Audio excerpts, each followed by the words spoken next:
ನಿನ್ನೆ ಮಹಾನಗರ ಪಾಲಿಕೆಯ 30ನೇ ತಾರೀಕಿನ ದಿವಸ ಒಂದು ಸಭೆಯನ್ನು ಕರೆದ ಕೇಸಿಂದ ಅದರ ಅಜೆಂಡಾನಲ್ಲಿ 13 ಮತ್ತು 14 ವಿಷಯ ನಂಬರ್ 13 ಮತ್ತು 14ನಲ್ಲಿ 13 ವಿಷಯ ನಂಬರ್ 13 ಇದರಲ್ಲಿ ಒಂದು ಆಸ್ತಿಯ ವಿವರ ನಿಮಗೆ ನಾ ಹೇಳಕತ್ತೀನಿ. ಆಸ್ತಿ ವಿವರ ಏನದ ಅಂದ್ರೆ CTS ನಂಬರ್ 381/106 ಗಂಗನಹಳ್ಳಿ ಲೇಔಟದಲ್ಲಿ ಬರುವ ಬಯಲು ಜಾಗವನ್ನು ಶ್ರೀ ಅಮೋಘ ಸಿದ್ದೇಶ್ವರ್ ವಿವಿಧ ಅದರ ಇವರಿಗೆ ಈ ಬಯಲು ಜಾಗ ಏನದ ಅವ್ರೀಗ ಅಲಾಟ್ಮೆಂಟ್ ಮಾಡಬೇಕಂತ ಹೇಳಿಕೆಸಿಂದ ಒಂದು ವಿಷಯ ಹಾಕೊಂಡಿದ್ದ ಕೂಡಲೇ ನಮಗೆ ಏನು ನಮ್ಮ ಇದಕ್ಕೆ ಬಂದಿತ್ತು, ಇದು ವಿಷಯ ನಮ್ಮ ಮುಂದೆ ಬಂದಾಗ ನಾವು ಹೋಗಿ ಕಾರ್ಪೊರೇಷನ್ಗೆ ಮತ್ತು ಎಲ್ಲ ನಮ್ಮ ಮಾನ್ಯ ಪೂಜ್ಯ ಮಹಾಪೌರರಿಗೆ ಹಾಗೂ ಆಯುಕ್ತರಿಗೆ ಈ ವಿಷಯವನ್ನು ತಿಳಿಸಿದ್ದೀವಿ. ಯಾಕಂದ್ರೆ ಇದು ಒಂದು ಕಾನೂನು ಬಾಹಿರವಾಗಿ ವಿಷಯ ಇರುತ್ತದೆ. ತಾವು ಇದಕ್ಕೆ ಸಂಬಂಧಪಟ್ಟ ಇದು ನಮಗಂತರೂ ಇದು ಮಾಡಕ್ ಬರಂಗಿಲ್ಲ. ಕಾರ್ಪೊರೇಷನ್ಗಂತೂ ಇದು 26 ಗುಂಟೆ ಜಮೀನು ಕೊಡುವಂತ ಅವಶ್ಯಕತೆ ಏನು ಬಂತು? ಯಾರ ಒತ್ತಡ ಮೇಲೆ ಮತ್ತು ಯಾರ ರಾಜಕೀಯ ಒತ್ತಡ ಮೇಲೆ ಇಂಥ ಒಂದು ದೊಡ್ಡ, ಅದು ಏನು ಸಣ್ಣದ ಆಸ್ತಿ ಇಲ್ಲದು. ಹೊಸ ರೋಡ್ ನಮ್ಮ ಥಿಂಕ್ ಗ್ಯಾಸ್ ಅಪೋಸಿಟ್ ಒಂದು ಮೇನ್ ರೋಡ್ ಮೇಲಿಂದ ಆಸ್ತಿ ಒಂದು ಸಂಸ್ಥೆಗೆ ನೀವು ಕೊಡಾಕತ್ತೀರದು ಕೊಡಕ್ಕೆ ಬರಂಗಿಲ್ಲ. ಅದು ಯಾವುದೇ ಕಾನೂನು ಇದ್ರಾಗ ಅದು ಕೊಡಾಕೆ ಬರಂಗಿಲ್ಲ. ಅದು ಬಯಲು ಜಾಗ ಅದ. ಅದು ಈ ಸ್ಕೂಲ್ ಕಟ್ಟಾಕಾಗಲಿ, ಅದು ಏನೋ ಕಟ್ಟಾಕಾಗಲಿ, ಅದು ಬರಂಗಿಲ್ಲ. ಅದು ಸೆಕ್ಷನ್ 7 ಸೆಕ್ಷನ್ 8 ಇದು ಏನು ಹೇಳ್ತೈತಂದ್ರೆ ನಾವು ಜಾಗ ಲೀಸ್ ಕೊಡಕ್ಕಾಗಂಗಿಲ್ಲ, ನಾವು ಜಾಗ ಯಾರಿಗಾದ್ರೂ ಶಾಲೆಗೆ ಕಟ್ಟಡಕ್ಕೆ ಕೊಡಕ್ಕಾಗಂಗಿಲ್ಲ, ಅಥವಾ ಮಾರಾಟಕ್ಕೆ ಮಾಡಕ್ ಆಗಂಗಿಲ್ಲ. ಯಾವುದೇ ತರದ್ದು ಇದು ಜಾಗವನ್ನು ನಾವು ಕೊಡಕ ಇದು ಇಲ್ಲ ಅಂತ ಹೇಳಿಕೆಸಿಂದ ಕಾನೂನಿನಲ್ಲಿ ಸ್ಪಷ್ಟವಾಗಿ ಇದ್ದರೂ ಸಹಿತ ಕಾರ್ಪೊರೇಷನ್ ನಲ್ಲಿ ನಾನು ಹೋಗಿ ನಿನ್ನೆ ನಮ್ಮ ಕಮಿಷನರ್ ಮುಂದೆ ನಿಂತಿಕೆಸಿಂದ ಅವರಿಗೆ ಈ ಇದರ ಬಗ್ಗೆ ತಿಳಿಸಿ, ಮತ್ತು ಪೂಜ್ಯ ಮಹಾಪೌರರ ಎಲ್ಲಾ ಸದಸ್ಯರ ಮುಂದೆ ಹೋಗಿಕೆಸಿಂದ ಇದು ಕೊಟ್ಟು ನಾನು ಅವರಿಗೆ ತಿಳಿಸಿ ಬಂದೀನಿ. ಇದು ಕಾನೂನು ಬಾಹಿರವಾಗಿರುತ್ತದೆ. ನೀವು ಇಲ್ಲೇ ಕೈ ಬಿಡ್ಬೇಕಿದ್ದು, ಇಲ್ಕಂದ್ರೆ ಇದು ನಮ್ಮ ಒಂದು ಕರಪ್ಷನ್ ಆಗೈತಿ ಅಥವಾ ಕರಪ್ಷನ್ ಮಾಡಕತ್ತಾರ ಅಂತ ಹೇಳಿಕೆಸಿಂದ ಸ್ಪಷ್ಟವಾಗಿ ಕಂಡು ಬರುವಂತ ವಿಷಯ ಆಗುತ್ತದೆ. ನೀವು ಇಲ್ಲೇ ಬಿಡ್ರಿ ಅಂತಂದ್ರು ಸಹಿತ ಅವ್ರು ಯಾರ ಕರಪ್ಷನ್ಗೆ ಓದ್ತಾರ ಅದು ಗೊತ್ತಿಲ್ಲ, ಏನ್ ಯಾರ ರಾಜಕಾರಣಿಗೆ ಇದು ಮಾಡ್ಯಾರ ಅದು ಗೊತ್ತಿಲ್ಲ. ಆ ಗಂಗನಹಳ್ಳಿ ಅಂದ್ರೆ ಯಾರಂತಂದ್ರೆ ಸೀದಾ ನಾ ಅಂದ್ರು ಬಸವನಗೌಡ ಪಾಟೀಲ್ ಯತ್ನಾಳರ ಆತ್ಮೀಯರವರು. ಅವ್ರು ಯಾರದಾರ ಅಂದ್ರೆ ಬಸವನಗೌಡ ಪಾಟೀಲ್ ಅವರು ಆತ್ಮೀಯರು. ಯಾಕಪ್ಪ MLA ಏನು ಬತ್ತಿದು? MLA ಯಾಕ ಆ ಜಮೀನು ಅವರಿಗೆ ಇದು ಮಾಡ್ಬೇಕಂತ ಇದು ಮಾಡ್ಯಾರ? ಆ ಜಾಗ ನಾನು ಕಾರ್ಪೊರೇಟರ್ ಇದ್ದಾಗ, ವಾರ್ಡ್ ನಂಬರ್ 31 ಕಾರ್ಪೊರೇಟರ್ ಇದ್ದಾಗ, ಆವಾಗ ಅವರೇ ಆಗಿ ಇದು ನಮ್ಮ ಎನ್ನೆ ಮಾಡಿಕೊಡ್ರಿ, ನಾವು ಜಮೀನ್ ಬಿಟ್ಟು ಕೊಡ್ತೀವಿ ಅಂತ ಹೇಳ್ಯಾರ. ಅವ್ರಿಗೆ ನಾವು ಹೋಗಿ ಒತ್ತಡ ಮಾಡಿಲ್ಲ. ನಾವು ಏನೈತಿ ಲ್ಯಾಂಡ್ ಎಕ್ವಿಷನ್ ಪ್ರಕಾರ ನಾವು ಜಮೀನ್ ಎಕ್ವೈರ್ ಮಾಡ್ಕೊಂಡು ಇಲ್ಲಿಂದ ರೋಡ್ ಮಾಡ್ಕೋತೀವಿ ಅಂತ ಹೇಳಿ ನಾವು ಅವಾಗೆ ನಮ್ಮ ಸರ್ಕಾರ ಇದ್ದಾಗ ನಾವು ಅಂದಿದೀವಿ ಮಾಸ್ಟರ್ ಪ್ಲಾನ್ ಮೂಲಕ. ಅವ್ರೇನಂದ್ರು ಹೇಳ್ರಿ, ನೀವು ನಮಗ್ ಬರೀ ಇದು ಎನ್ನೆ ಮಾಡಿಕೊಡ್ರಿ, ನಾವು ನಿಮಗ್ ಜಾಗ ಬಿಟ್ಟು ಕೊಡ್ತೀವಿ. ಈಗ ಯಾಕದು ಜಾಗ ಬಸವನಗೌಡ್ರ ಅವ್ರಿಗೆ ಕೊಡಿಸ್ಲಕತ್ತಾರ? ಯಾಕೆ ಒತ್ತಡ ಹಾಕ್ಲಕತ್ತಾರ ಮೇರ್ ಮೇಲೆ? ಬಸವನಗೌಡ್ರದ್ ಏನಿದು, ಇದ್ರಾಗ ಏನ್ ಕೈವಾಡದ? ಇದಕ್ಕೂ ಬೆನ್ ಹತ್ರ ಇಂಥ ಜಮೀನುಗಳಿಗೆ ಇದು ಜಮೀನ್ ಮಾಫಿಯಾ ಅಂದ್ರೆ ಬಸವನಗೌಡ್ರನೇ ಜಮೀನ್ ಮಾಫಿಯಾ. ಈಗ ಅವ್ರು ಇದಕ್ಕಿಂತ ಮೊದಲು ಒಂದ್ಸಲ ಹೇಳ್ಯಾರ ಜಮೀನ್ ಮಾಫಿಯಾ ಅದರ ಬಗ್ಗೆ ಯಾರ್ಯಾರಿಗೂ ಟೀಕೆ ಮಾಡಿದ್ರು ಅವರು. ಈಗ ನಾ ಟೀಕೆ ಮಾಡ್ಲಾಕತ್ತೀನಿ. ಬಸವನಗೌಡ ಪಾಟೀಲ್ ಯತ್ನಾಳದ ಇದು ಅದಾನವ ಗಂಗನಹಳ್ಳಿ, ಅವ್ ಶಿಷ್ಯ ಅದಾನವ. ಅವ್ ಎಲ್ಲಾರು ಕೂಡ್ಸಿ ಇದು ಕುತಂತ್ರ ನಡೆಸ್ಯಾರ. ಇದು ಒಂದು ದೊಡ್ಡ ಆಸ್ತಿ, ಸರ್ಕಾರದ ಆಸ್ತಿಯನ್ನು ಗುಳು ಮಾಡುವಂತ ಒಂದು ಸಜ್ಜವನ್ನು ನಡೆದೈತಿ. ಅದಕ್ಕೆ ಕಾರಣ ಈಗಾಗಲೂ ನಾವು ಹೋಗಿಸಿಂದ ಈ ಕಾರ್ಪೊರೇಷನ್ಗೆ ನಾನು ನಂದು ಲೆಟರ್ ಪ್ಯಾಡ್ ಮೇಲೆ ಅರ್ಜೆಂಟ್ ಇದ್ದ ಕಾರಣಕ್ಕೆ ನಾನು ನಂದು ಕೈಲಿಂದ ಬರೆದು ಇದು ಕೊಟ್ಟಿನಿ. ಇದು ಕೈಲಿಂದ ಬರೆದು ಕೊಟ್ಟಿನಿ, ನಂದು ಸ್ವಂತ ಕೈಲಿಂದ ಬರೆದು ಕೊಟ್ಟಿದ್ದು ಇದು ಅರ್ಜಿ.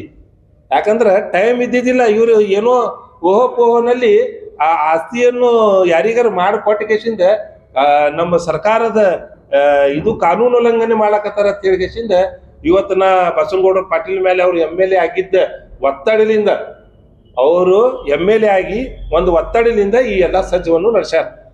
ಮಾನ್ಯ ಇದು ಏನಿದೆ, ಇದು ಮಾನ್ಯ ಪೂಜ್ಯ ಮಹಾಪೌರರಿಗೆ ಮತ್ತೊಂದ್ಸಲ ನಾ ಹೇಳಕತ್ತೀನಿ, ಈ ವಿಷಯವನ್ನು ಇಲ್ಲೇ ಕೈ ಬಿಡಬೇಕು.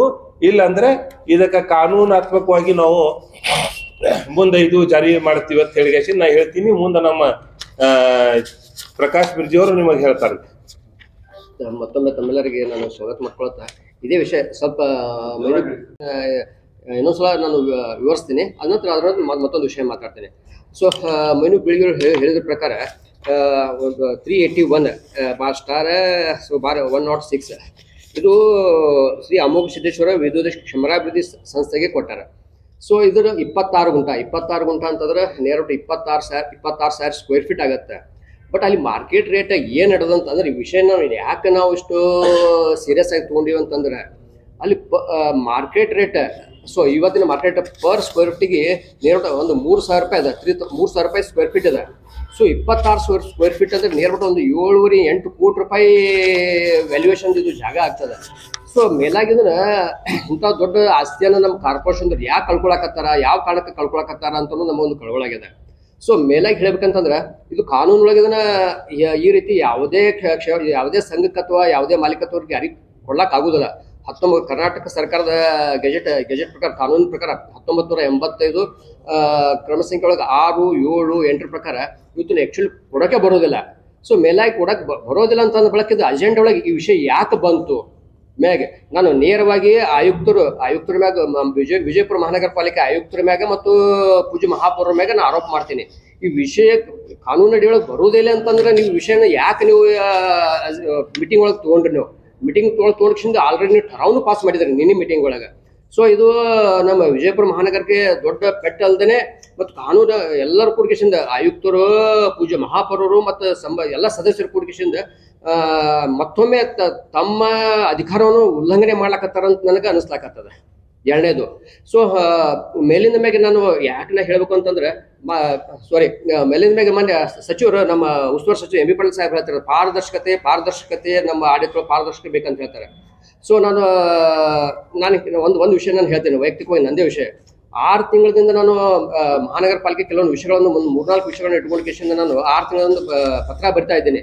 ಇವತ್ತಿನ ತನಗೂ ನನಗೆ ಮಾಹಿತಿ ಕೊಡ್ಲಾಗ್ತಾ ಇರಲಿಲ್ಲ. ಯಾಕೆ ಕೊಡ್ಲಾಗ್ತಾ ಇರಲಿಲ್ಲ ಮತ್ತು ಪಾರದರ್ಶಕತೆ ಎಲ್ಲಿ ಹೋಯ್ತು? ಮಾನ್ಯ ಸಚಿವರು ಹೇಳ್ತಾರೆ ಎಲ್ಲರಿಗೆ ಹೇಳ್ತಾರೆ ಪಾರದರ್ಶಕತೆಯಿಂದ ಆಗ್ತದೆ. ಬಟ್ ಇಲ್ಲಿ ವಿಜಯಪುರ ಮಹಾನಗರ ಪಾಲಿಕೆ ಒಳಗೆ ಇದೇ ಆಯುಕ್ತರಿಗೆ ನಾನು ಲೆಟರ್ ಕೊಟ್ಟೇನಿ, 3-4 ಲೆಟರ್ ಕೊಟ್ಟೇನಿ ಮತ್ತು ಸ್ವತಃ ಭೇಟಿಯಾಗಿನೂ ನಾನು ಹೇಳಿದ್ದೀನಿ ಮತ್ತು ಫೋನ್ ಮುಖಾಂತರ ಹೇಳಿದ್ದೀನಿ. ನಾನು ಸರ್ ಇದು 6 ತಿಂಗಳಾಯ್ತು, ಇದು ಮಾಹಿತಿ ಕೇಳಿದ್ದೀನಿ, ಮಾಹಿತಿ ಕೊಡ್ತಾ ಇಲ್ಲ ನೀವು ಅಂತ ಹೇಳಿಕೆಶಿಂದ. ಮಾಹಿತಿ ಯಾಕೆ ಕೊಡಕತ್ತಿಲ್ಲ ಅಂತಂದ್ರೆ ಮೇಲ್ನೋಟಕ್ಕೆ ಏನಾಗಿದೆ ಅವ್ಯವಹಾರ. ನಾನು 3-4 ವಿಷಯಗಳನ್ನು ಕೇಳಿದ್ದು ಅದ್ರೊಳಗೆ ಅವ್ಯವಹಾರ ಆಗಿದಂತೂ ಮೇಲ್ನೋಟಕ್ಕೆ 100% ಕಂಡು ಬಂದದ.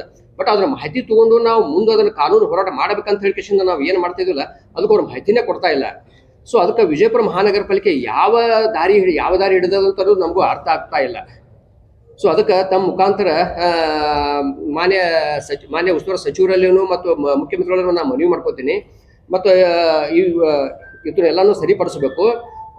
ಇದೇ ತಿರಿ ಈಗ ನಾವು ಬಯಲು ಜಾಗೆ ಅಂತ ಹೇಳಿದಲ್ಲ, ಅದನ್ನು ಯಾವುದು ಕೊಡಕ್ಕೆ ಬರಲ್ಲ. ಕೆಲವೊಂದು ಲೇಔಟ್, ವಿಜಯಪುರದ ಕೆಲವೊಂದು ಲೇಔಟ್ಗಳು ಅದಾವ, ಅವ್ರ ಮಾಲೀಕರು ತಮ್ಮ ಆ ಗಾರ್ಡನ್ ಪರ್ಪಸ್ ಇದೆ, ಆ ಗಾರ್ಡನ್ ಪರ್ಪಸ್ ಗಾರ್ಡನ್ ಮಾತ್ರ ಅದನ್ನ ಬಿಡಬೇಕಂತ ಸೆಕ್ಷನ್ ಅದ, ಅದನ್ನು ಯಾರಿಗೆ ಕೊಡಬಾರ್ದು. ಅವ್ರು ಕೆಲವೊಬ್ರು ಮಾಲೀಕರು ಕಿಲ್ಲಿ ಹಾಕೊಂಡು ಕಿಶಿಂದ ತಮ್ಮದೇ ಆದ ಅಲ್ಲಿ ಒಂದು ಶೆಡ್ ಏನೋ ಮಾಡ್ಕೊಂಡು ಎಷ್ಟೋ ಲೇಔಟ್ಗಳು ಅದಾವ. ಸೊ ಅದಕ್ಕೆ ನಮಗೆ ಸ್ಪಷ್ಟವಾಗಿ ತಮಗೆ ಹೇಳ್ಬೇಕಂತ ಕಾನೂನು ಹೇಳತ್ತಂದ್ರೆ ಒಂದು ಬಯಲು ಜಾಗೆ ಆಯಿತು, ಕ್ರೀಡಾಂಗಣ, ಸೊ ಅಂದ್ರೆ ಲೇಔಟ್ ಕ್ರೀಡಾಂಗಣ, ಸೊ ಆಮೇಲೆ ಒಂದು ಗಾರ್ಡನ್, ಇವು 3 ಜಾಗಗಳನ್ನು ಯಾರಿಗೂ ಯಾವುದೇ ರೀತಿಯ ಪರಭಾರೆ ಮಾಡಬಾರಂತ ಕಾನೂನು ಅದ. ಸೊ ಅದಕ್ಕೆ ತಮ್ಮ ಮುಖಾಂತರ ನಾನು ಎಲ್ಲ ನಮ್ಮ ರಾಜ್ಯ ಸರ್ಕಾರಕ್ಕಾಯ್ತು ಮತ್ತು ಸಚಿವರಲ್ಲಿ ನಾನು ಮನವಿ ಮಾಡ್ಕೋತೀನಿ. ಇದನ್ನ ಸಂಬಂಧಪಟ್ಟ ಅಧಿಕಾರಿಗಳಿಗೆ ತಾವು ಆದೇಶಿಸಿದ್ರು ಅಥವಾ ಯಾವ ರೀತಿ ನೋಡಿದ್ರೆ ಇದನ್ನ ಈ ವಿಷಯವನ್ನು ಕೈ ಬಿಡಬೇಕು. ಕೈ ಬಿಡದೆ ಹೋದ್ರೆ ಮೈನು ಬೀಳಿಗೆಯವ್ರು ಹೇಳ್ದಂಗೆ ನಾವು ಇದಕ್ಕೆ ಮುಂದಿನ ದಿನಗಳಲ್ಲಿ ಕಾನೂನು ಹೋರಾಟ ಅಂತ ಮಾಡ್ಲಿಕ್ಕೆ ನಾವು ಸಿದ್ಧರದೀವಿ ಅಂತ ಹೇಳಿ ತಮ್ಮ ಮುಖಾಂತರ ನಾನು ಹೇಳಕ್ಕೆ ಬಯಸ್ತೇನೆ. ಸರ್ ಇದು ತಮ್ಗೆ ಹೇಳಿದಲ್ಲ ಸರ್, ಇದೆ 26 ಗುಂಟ ನೇರ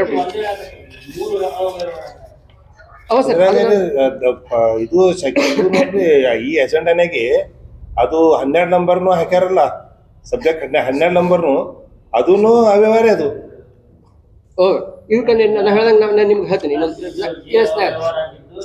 ನಾನು ಹೇಳ್ತೀನಿ ಸರ್ ಅವ್ಯವಹಾರ ಆಗಿದೆ ಅಂತಂದ್ರೆ ಸರ್, ಈಗ ಕೆಲವೊಂದು ನಮ್ಮಲ್ಲಿ ವಿಜಯಪುರ ಮಹಾನಗರ ಪಾಲಿಕೆ ಜೋನಲ್ ಆಫೀಸ್ಗಳಾಗ್ಯಾವ, ವಲಯ ಕಚೇರಿಗಳಾಗ್ಯಾವ, 2 ರಿಂದ 3 ಆಗ್ಯಾವ. ಅಲ್ಲಿ ವಲಯ ಕಚೇರಿಗಳನ್ನು ಮಾಡ್ಬೇಕಂತ ಹೇಳಿ ಕಿಶಿಂದ ಅದಕ್ಕೆ ಆದಂತ ಒಂದು ಟೇಬಲ್, ಒಂದು ಕೇಬಲ್, ಒಂದು ಕಂಪ್ಯೂಟರ್ ತಗೋಬೇಕಂತ ಅಂದ್ರೆ ಎಷ್ಟೋ ದುಡ್ಡುಗಳನ್ನು ಸ್ಯಾಂಕ್ಷನ್ ಆಗ್ಯದ.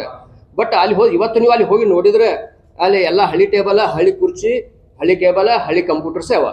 ಇದು ಮೊದಲನೇದು. ಇದು ಸ್ಪಷ್ಟವಾಗಿ ಹೇಳ್ಬೇಕಂತಂದ್ರೆ. ಎರಡನೇ ಅವ್ಯವಹಾರ ಏನಂತಂದ್ರೆ, ಸೊ ತೋಟಗಾರಿಕೆ ಇಲಾಖೆಯಿಂದ ನಾವು ಸಸಿಗಳನ್ನ ಇಡಬೇಕಂತ ಹೇಳಿ ಕಿಶಿಂದ ಇದು ಮಾಡಿದಲ್ಲ. ತೋಟಗಾರಿಕೆ ಇಲಾಖೆಯಿಂದ ಅಲ್ಲಿ 10,000 ಸಸಿಗಳು ಅಂದ್ರೆ ಫಾರ್ ಎಕ್ಸಾಂಪಲ್ ತಮ್ಮ ಹೇಳ್ತಾ ಇದ್ರಿ, 10,000 ಸಸಿಗಳದ್ದು ಅಲ್ಲಿ ಪೇಮೆಂಟ್ ಆಗತ್ತೆ. ಇಲ್ಲಿ ಬರೋದು 5,000 ಮಾತ್ರ ಬರ್ತಾವ. ಸೊ ಈ ತರ ಇನ್ನೂ ಎಷ್ಟೋ ಅವ್ಯವಹಾರಗಳು. ಆಮೇಲೆ ಇನ್ನೊಂದು ಸರ್, ಮಹಾನಗರ ಪಾಲಿಕೆಯೊಳಗ ಬಹುಶಃ ಮಾನ್ಯ ಪೂಜ್ಯ ಮಹಾಪೌರರಾಗಿರ್ಬೇಕು, ಸದಸ್ಯರಾಗಿರ್ಬೇಕು, ಯಾಕವರು ಆ ಕಡೆ ಲಕ್ಷ ಕೊಡ್ತಾ ಇಲ್ಲ ಗೊತ್ತಿಲ್ಲ.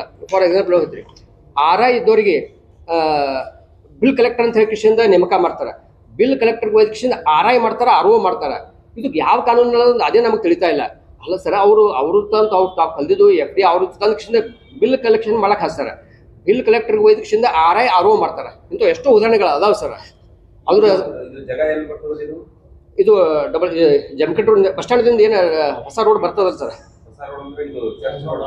ಇಲ್ಲಿ ಬಸ್ ಸ್ಟ್ಯಾಂಡ್ ಲಿಂದ ಹಿಂದೆ ಚರ್ಚ್ ಲಿಂದ ಹೋಗಿಂದ ಏನು ಇದು ನಮ್ಮ ನೈರಾ ಪೆಟ್ರೋಲ್ ಪಂಪ್ ಅಲ್ಲೇ ಬರ್ತದೆ ಸರ್. ಅದು ಸಮೀಪ ನೈರಾ ಪೆಟ್ರೋಲ್ ಪಂಪ್ ಬಾಜುಕ ಥಿಂಕ್ ಗ್ಯಾಸ್ ಲೆಫ್ಟಿಗೆ ಇದು ಜಾಗ ಅದ, ಇದು ರೈಟಿಗೆ ಪ್ರಮುಖವಾಗಿ.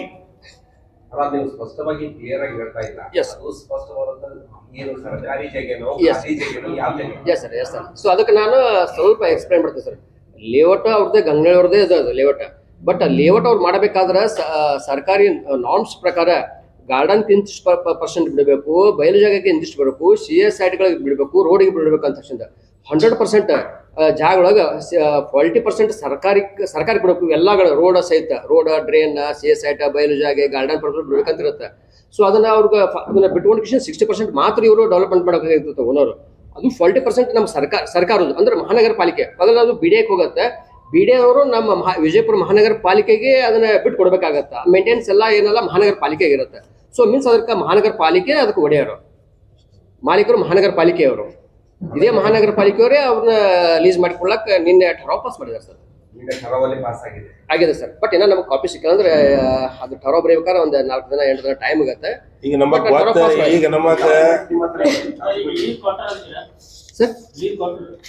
ಕೊಟ್ಟ ಸರ್ ನಿನ್ನೆ ಆಗಿದೆ. ಇದು ಪಾಸ್ ಆಗಿದೆ ಸರ್. ಇದು ಇನ್ನ ಸರ್ಕಾರಕ್ಕೆ ಹೋಗ್ಬೇಕದು ಆಗಂಗಿಲ್ಲ. ಅದು ಅದಕ್ಕೆ ನಾವು ಏನ್ ಹೇಳಕತ್ತೀವಿ, ಛೀ ಮಾರಿ ಹಾಕೊಳ್ಳೋಕ್ಕಿಂತ ಸರ್ಕಾರದಿಂದ ಛೀ ಮಾರಿ ಹಾಕೊಂಡು ವಾಪಸ್ ಬರೋಕ್ಕಿಂತ ಇಲ್ಲೇ ನೀವು ಕೈ ಬಿಡ್ರಿ ಅಂತ ಹೇಳಕತ್ತೀವಿ.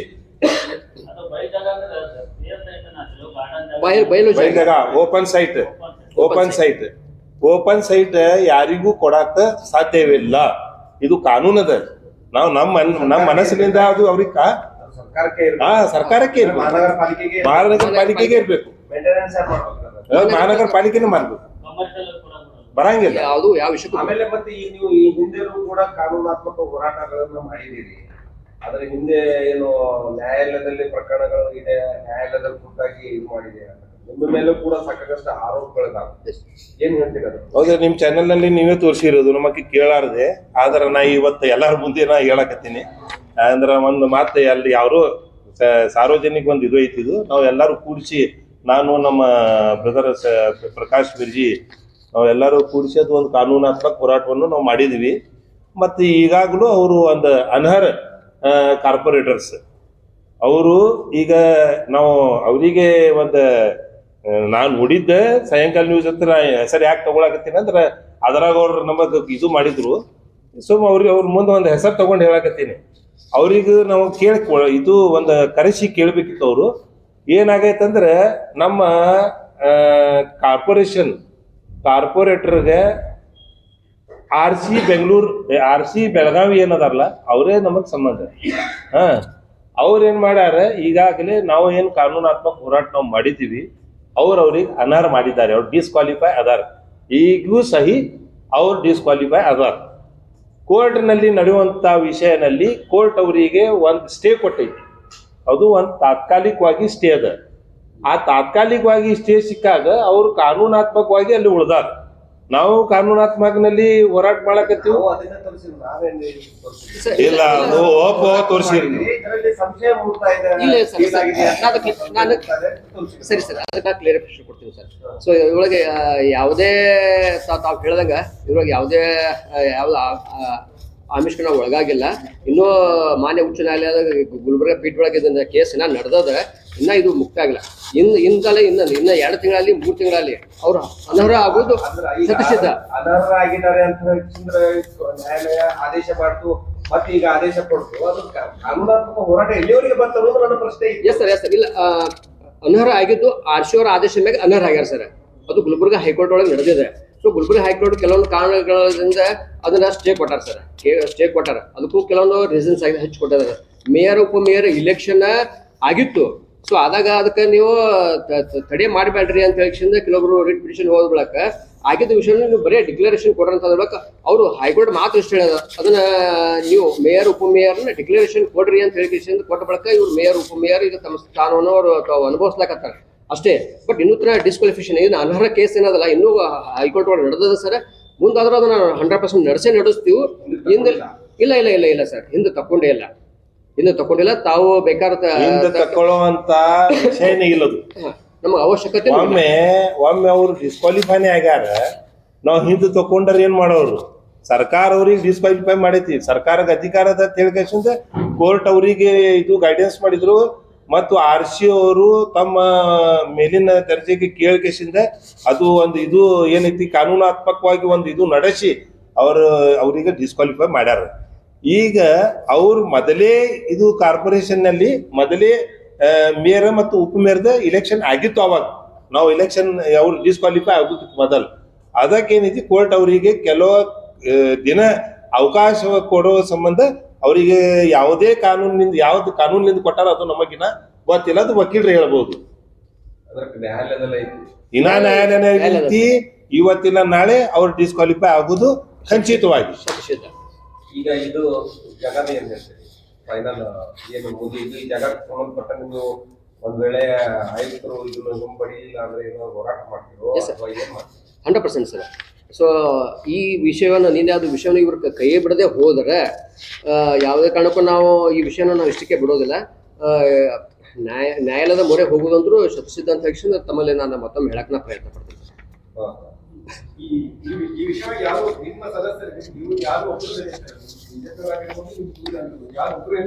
ಸರ್ ಹೇಳಕ್ ಬಿಜೆಪಿ ಕಾಂಗ್ರೆಸ್ ಪಕ್ಷ ಇಲ್ಲ ಸರ್. ಕೆಲವೊಬ್ಬರು ರಾಜಕೀಯ ವಿಷಯ ಇಲ್ಲ ಸರ್, ಕೆಲವೊಬ್ರು ರಾಜಕೀಯ ವಿಷಯಗಳನ್ನ ಮಾಡ್ತಿರ್ತಾರೆ ಸರ್. ಬಟ್ ಇಲ್ಲಿ ಯಾವುದೇ ಬಿಜೆಪಿ ಅಥವಾ ಮತ್ತೆ ಕಾಂಗ್ರೆಸ್ ಅಂತ ತಕ್ಷಣ ನಾವು ಇಬ್ರು ಬಂದು ಕೂತಿಲ್ಲ.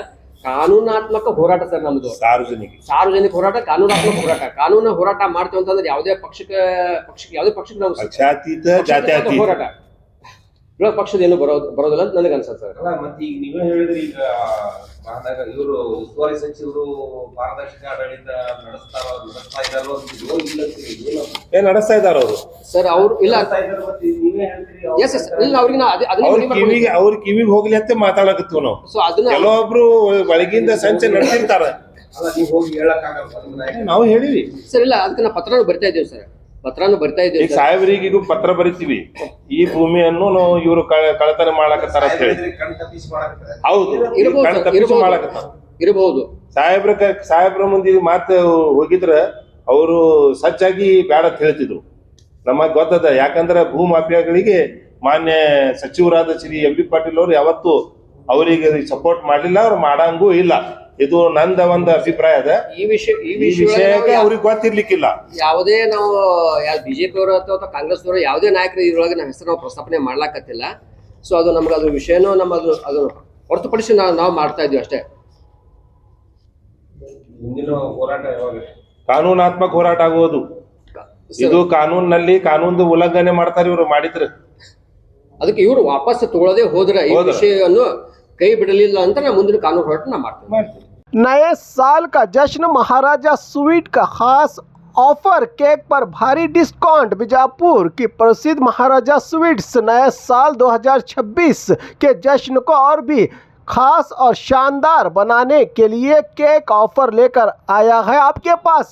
यहाँ मिठाई, नमकीन, चटपटे और इसके अलावा अलग अलग फ्लेवर वाले केक बहुत ही सस्ते दामों पर मिल रहे हैं। खास ऑफर चल रहा है। कोल्ड केक 1 किलो सिर्फ 500 रुपये में, नॉर्मल केक हाफ किलो 160 रुपये, तो नॉर्मल केक 1 किलो 320 रुपये में, कोल्ड केक हाफ किलो 250, तो कोल्ड केक 1 किलो 500 रुपये। 1 किलो केक की खरीदी पर पार्टी पॉपर फ्री दिया जा रहा है। ये खास ऑफर 31 दिसंबर से 1 जनवरी तक ही रहेगा। ऑर्डर देने के लिए संपर्क करें 8880001158 पर या कांटेक्ट करें सेंट्रल बस स्टैंड महाराजा स्वीट बीजापुर। इस नए साल की मिठास बढ़ाएं महाराजा केक के साथ और जश्न को बनाएं यादगार। Happy new year.